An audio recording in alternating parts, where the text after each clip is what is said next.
लाभ हानि जीवन मरण, यश अपयश विधि हाथ। ये हम बहुत समय से सुनते आ रहे हैं, बहुत ही समय से। कवि चौपाई में भी कहीं लिखा हुआ है, शायद जहाँ भी लिखा हुआ है तो नारायण को ही पता होगा। मैं इतना गहनता के साथ किताबों के ऊपर भरोसा नहीं करती, क्योंकि पोथी पढ़ा हुआ जो है वो पूर्ण सत्य नहीं होता, अनुभव किया हुआ सत्य होता है। और मैं ये कहती हूँ कि आपके हाथ में है, विधि के हाथ में नहीं है।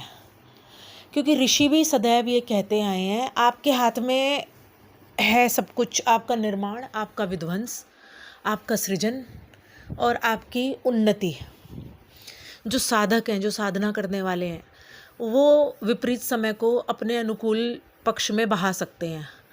कहते हैं ना, विपरीत हवा बह रही है, मैंने अपने पक्ष में उसको रुख मोड़ दिया। और वो साधना से संभव है।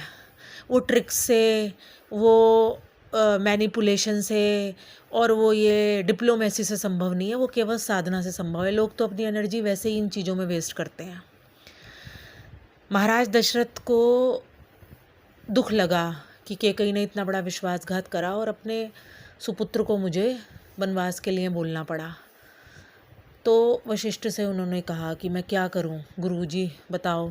अब वशिष्ठ कह रहे हैं, तुम रो मत, तुम दुखी मत हो दशरथ, तुम्हारे हाथ में नहीं है लाभ हानि जीवन मरण, यश अपयश विधि हाथ।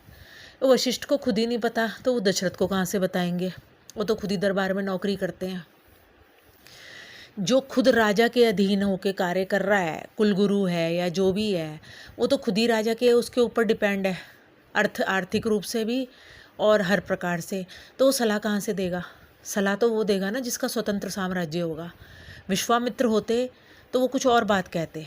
वो ये कहते कि नहीं, तुम्हारे हाथ में है, और ऐसा वचन जो विध्वंस करा दे वो ना ही निभाया जाए तो ही अच्छा है। कहने का तात्पर्य सीधा सीधा ये है कि अगर दशरथ ने कैकेयी के कहने पे अपने बेटे को वनवास में भेज दिया तो फिर राम राज तो नहीं हुआ, कैकेयी राज हो गया ना। बात सीधी सीधी ये है कि वचन निभाना इम्पॉर्टेंट नहीं होता, प्राण जाए पर वचन ना जाए।